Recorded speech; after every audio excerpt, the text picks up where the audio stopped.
माझा नमस्कार, मी करण आपलं सगळ्यांचं माझ्या चॅनलवर स्वागत आहे. मैदानो इतिहास आपल्याला सांगतं आंदोलन, तेही विशेष करून जातीवादी आंदोलन भारतासाठी कधीच फायद्याचं ठरलेलं नाही आहे. या आंदोलनामुळे जनतेला नेहमीच नुकसान सहन करावं लागलं. जयप्रकाश नारायण यांच्या नेतृत्वात इंदिरा गांधींच्या विरोधात लढण्यासाठी एक भलं मोठं आंदोलन उभं राहिलं. त्यांच्या कृपेने तर जनता पक्षाची स्थापना झाली. त्या पक्षात हिंदूंसाठी कट्टरतेने लढणारा जनसंघ विलीन झाला आणि बाहेर निघताना गांधीवादी भारतीय जनता पक्ष होऊन आला. पण नंतर कालांतराने या पक्षातील नेत्यांनी आपल्या पार्टीला जुन्या विचारधारेवर आणलं आणि राम मंदिराचं आंदोलन यशस्वीरित्या पूर्ण करून दाखवलं. पण या आंदोलनातून जे विष निघालं होतं त्याचं काय करायचं हा प्रश्न सर्व नेत्यांना सतावत होता. मुलायमसिंग यादव, लालू यादव किंवा रामविलास पासवान यांच्यासारखे दिग्गज जातीवादी नेते, हे जे किडे यांचं नाव आपण जे ऐकतोय, हे सर्व JP नारायण यांच्या कृपेनेच मोठे झालेले होते. जसं समुद्रमंथन झाल्यावर एकेकाळी शंकराने त्यात निघालेलं विष प्राशन केलं होतं, तसंच या आंदोलनातून निघालेलं विष सहन करण्याची शक्ती कुठल्याही नेत्यामध्ये नव्हती, नाही तशी इच्छा कोणामध्ये होती. त्यामुळे हे विष कालांतराने पसरत गेलं. हे नेते राजकारणात आले. राजकारणात यांना जातीचा आधार मिळाला आणि यांच्या जातीवादी राजकारणात यांनी स्वतःलाच नाही तर यांच्या कुटुंबाला सुद्धा आज आणलेलं आहे. आणि तसंच मला जरांगे पाटलांचं सुद्धा होताना दिसतंय. जरांगे पाटलांच्याच म्हणण्यानुसार सरकारने GR काढून मराठ्यांना न्याय दिलेला आहे. कुणबी प्रमाणपत्रातही त्यांनी दिलेल्या आकडेवारीनुसार 58 लाख मराठ्यांना सरकारने ते प्रमाणपत्र दिलं आहे. यावरून लोकांना कळालं पाहिजे की प्रमाणपत्र देण्यात सरकार कोणताही आडता पाय घालत नाही आहे.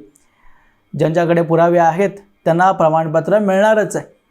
आणि जे काही थोडेफार कामं राहिले असतील ते सरकार लवकरच करेल, किंवा त्यांची करण्याची इच्छा झाली नाही तर जरांगे पाटील त्यांच्या डोक्यावर उभं राहून ते पूर्ण करून घेतील, यात कोणालाही शंका ठेवायची गरज नाही आहे. म्हणजे जवळजवळ आपण असं म्हणू शकतो की जरांगे पाटील जे उद्दिष्ट घेऊन सरकारच्या विरोधात मैदानात उतरले होते ते आता पूर्ण होण्यातच जमाय. आणि वरून जरांगे पाटील अनेकदा आपल्या भाषणात हे त्यांनी बोलून दाखवलं आहे की माझ्या शरीरात आता शक्ती उरली नाही आहे, मी थोड्याच दिवसांचा पाहुणा आहे. मग मला हे कळत नाही आहे की जरांगे पाटलांचं उद्दिष्ट जर पूर्ण झालं असेल तर मग सरकारी यंत्रणा सुरळीत चालावी आणि त्यांच्या मागण्या पूर्ण होऊन मराठा जातीला न्याय मिळालाय, त्यामुळे जातीचा मुद्दा आता संपवून जरांगे पाटील आराम करण्यासाठी का जात नाही? कारण प्रत्येक मुद्द्यामध्ये जरांगे पाटील आज सरकारच्या विरोधात नाक खुपसताना दिसत आहे. जसं की मराठवाड्यात जास्त पाऊस पडल्यामुळे पूरग्रस्त परिस्थिती निर्माण झाली आहे. शेतकऱ्यांचं मोठ्या प्रमाणात नुकसान झालं आहे, हे सर्वांना माहिती आहे. सरकार आपल्या वतीने शेतकऱ्यांना मदत करण्यासाठी प्रयत्नशील आहेच आणि मुख्यमंत्री देवेंद्र फडणवीस यांनी शब्दसुद्धा दिला आहे की दिवाळी अगोदर शेतकऱ्यांना पैशांची मदत सरकार करणारच आहे.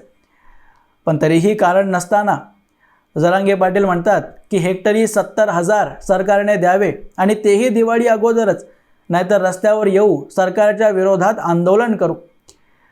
आता मी असं म्हणत नाही आहे की जरांगे पाटील काही चुकीचं म्हणाले किंवा सरकारच्या विरोधात काही बोलूच नका, सरकारला जाब विचारू नका. मी तर म्हणेन की सरकारला जाब काय, त्यांची जाऊन कॉलर धरा, 2-4 शिव्या घाला.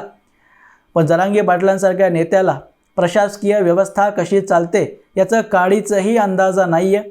हे आपण आंदोलनादरम्यान अनेक वेळा पाहिलेलं आहे. आणि प्रत्येक गोष्टीत सरकारचा विरोध करण्यात तुम्ही सरकारला धमकी देताय की ही आमची मागणी पूर्ण केली नाही, हा आकडा 70,000चा आम्ही दिला आहे आणि तेवढे पैसे दिले नाहीत तर आम्ही तुमच्या विरोधात आंदोलन करू. सरकारसोबत चर्चा करण्याचा मार्ग जरांगे पाटलांना कधी सुचतच नाही असं वाटतंय. आणि आता तर मला खरंच असं वाटायला लागलं की जरांगे पाटील हे आंदोलनजीवी होत चाललेत. प्रत्येक मुद्द्यावर त्यांना फक्त आंदोलन करणं हेच उपाय वाटतंय. आणि मला हे सुद्धा माहिती आहे की हे सर्व जरांगे पाटील फक्त मीडियामध्ये राहण्यासाठीच करत असतात. जरांगे पाटलांना सर्वसामान्य वर्ग एक राजकीय नेता किंवा सामाजिक कार्यकर्ता म्हणून ओळखत नाही. त्यांची ओळख सुरुवातीला महाराष्ट्रातल्या सर्व मराठ्यांचा नेता म्हणून होती. पण कालांतराने त्यांची ताकद जसजशी कमी होत चालली आहे त्यानुसार आता तर त्यांना फक्त मराठवाड्यातल्या मराठ्यांचा नेता म्हणून लोक ओळखतात. आणि यावरून आपल्याला स्पष्टपणे दिसतं की जरांगे पाटील म्हणजे एका भागाचा किंवा त्या भागातही विशिष्ट समाजाचा नेता आहे. आणि या समाजाचं नेतृत्व तेही फक्त आरक्षणाच्या मुद्द्यावर ते करतात. आणि जेव्हाही आरक्षणाचा मुद्दा चर्चेत येईल तेव्हा त्यांनी बोलणं अपेक्षित असतं. आणि समजा माझ्यासारखे पत्रकार त्या मुद्द्यावर व्हिडिओ करत असतील तर आम्हाला जरांगे पाटलांचं नाव घेण्यापासून भाग नाहीच आहे. तर मग संतोष देशमुखांची हत्या, शेतकऱ्यांना कर्जमाफी, पूरग्रस्तांना मदत किंवा मुसलमानांना आरक्षण देणं या मुद्द्यांचा आणि जरांगे पाटलांचा काय संबंध हाच माझा मूळ प्रश्न आहे. कारण जरांगे पाटील मराठ्यांना आरक्षण देणार आणि ते सरकारकडून घेऊनच राहणार हे मिशन घेऊन आले होते. आणि त्यांच्या म्हणण्यानुसार सरकारने त्यांची मागणी ऐकली असेल, त्यांचं आंदोलन यशस्वी झालं असेल तर आपण जिंकलोय आणि सरकार आणि आपल्यात आता काहीच वाद नाही आणि आंदोलनाच्या मुद्द्यावर आता समस्या उरलीच नाही आहे हे घोषित त्यांनी करावं. आणि जर या सर्व समस्या त्यांना सरकारसमोर उचलायच्या असतील तर एक त्यांनी पक्ष बनवावा आणि त्या पक्षाचा नेता व्हावं आणि सर्व जातींसाठी बोलावं.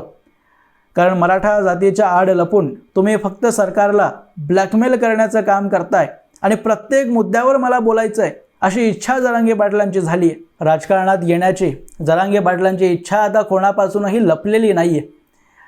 ही इच्छा पूर्ण करण्यासाठी 2024च्या विधानसभा निवडणुकीत तुम्ही आंदोलनाचा वापर करत उमेदवार उतरवले होते आणि निवडणूक जिंकण्यासाठी सज्जाद नोमानीसारख्या कट्टर मौलानासोबत युती करायला सुद्धा तुम्ही तयार झालात.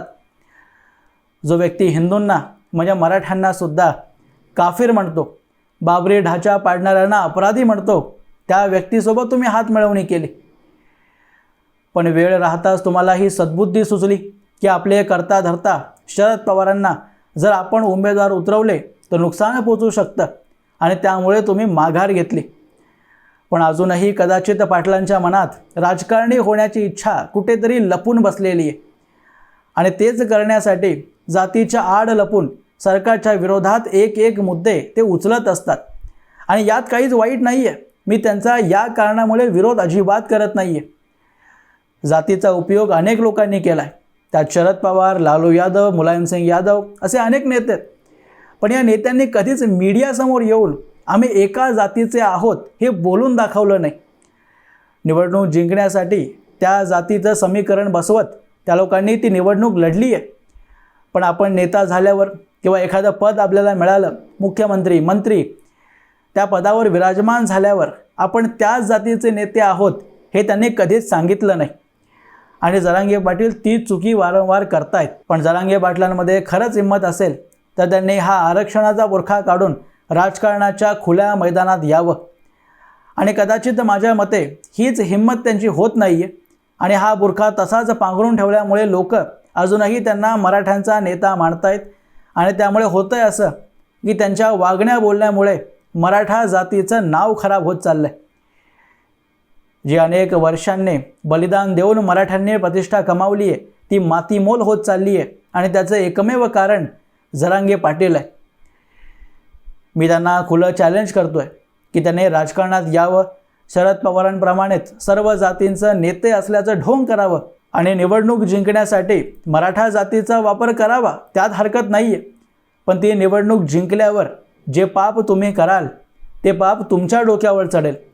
त्यासाठी मराठा जातीला कोणीही आरोप प्रत्यारोप करणार नाही. आणि जर हे करण्याची जरांगे पाटलांमध्ये हिंमत नसेल तर सरकारने लवकरात लवकर जरांगे पाटलांना आवळ घालायला सुरुवात केली पाहिजे. कारण जरांगे पाटील एकतर राजकारणात येत नाही आहेत आणि ते न आल्यामुळे त्यांनी जो आरक्षणाचा बुरखा पांघरला आहे आणि मराठ्यांचा नेता हा जो टॅग त्यांना लावला जातो आहे त्यामुळे प्रत्येक मुद्द्यामध्ये जातीचं विष कालवलं जातं आहे. स्वातंत्र्यानंतर मराठा समाजाने सर्वसमावेशी होत एक सामाजिक घडी घातली होती, एक पाया महाराष्ट्रात घातला होता. त्यात भेगा पाडण्याचं काम जरांगे पाटील करतायत. आणि त्यामुळे महाराष्ट्राचं आणि एकूणच मराठा समाजाचं सुद्धा नुकसान होत चाललं आहे. ओबीसी एक फक्त वर्ग होता, आज ओबीसी स्वतःला एक समाज समजायला लागलेत. आणि जरांगे पाटलांमुळे त्या वर्गाची राजकीय ताकदसुद्धा जास्त वाढायला लागली. मराठ्यांच्या मतांशिवाय सुद्धा आपण निवडणूक जिंकू शकतो हे विधानसभेच्या निवडणुकीत BJPने करून दाखवलंय असं भ्रम अनेक नेत्यांना चढत चाललंय. यात सत्यता नाही आहे. मराठा समाजाने सुद्धा BJPला फडणवीसांना आपला नेता मानलेला आहे. पण तरीही जो पक्षांना भ्रम चढतोय त्यामुळे मराठा जातीचं नुकसान हे जरांगे पाटलांमुळे मोठ्या प्रमाणात होत चाललंय. मराठ्यांची शक्ती जी एकेकाळी होती तिला सुद्धा मोठ्या प्रमाणात नुकसान पोहोचतंय. त्यामुळे मी अनेकदा म्हणालोय आणि आताही म्हणतोय की जरांगे पाटलांना आवर घाला, अजूनही वेळ आहे. समाजाला नुकसान झालंय पण पूर्णपणे व्यवस्था कोसळण्याच्या अगोदर जरांगे पाटलांना थांबवलं नाही तर राजकीय अस्तित्व मराठ्यांचं वाचणार नाही. ही काळ्या दगडावरली पांढरी रेघ आहे. असो मित्रांनो, याबद्दलची तुमची मतं तुम्ही मला कमेंट बॉक्समध्ये अवश्य लिहून कळवू शकता आणि अशाच माहितीपूर्ण व्हिडिओज पाहण्यासाठी माझ्या चॅनलला सबस्क्राईब जरूर करा. भेटा पुढच्या व्हिडिओमध्ये. तोपर्यंत जय हिंद, जय महाराष्ट्र.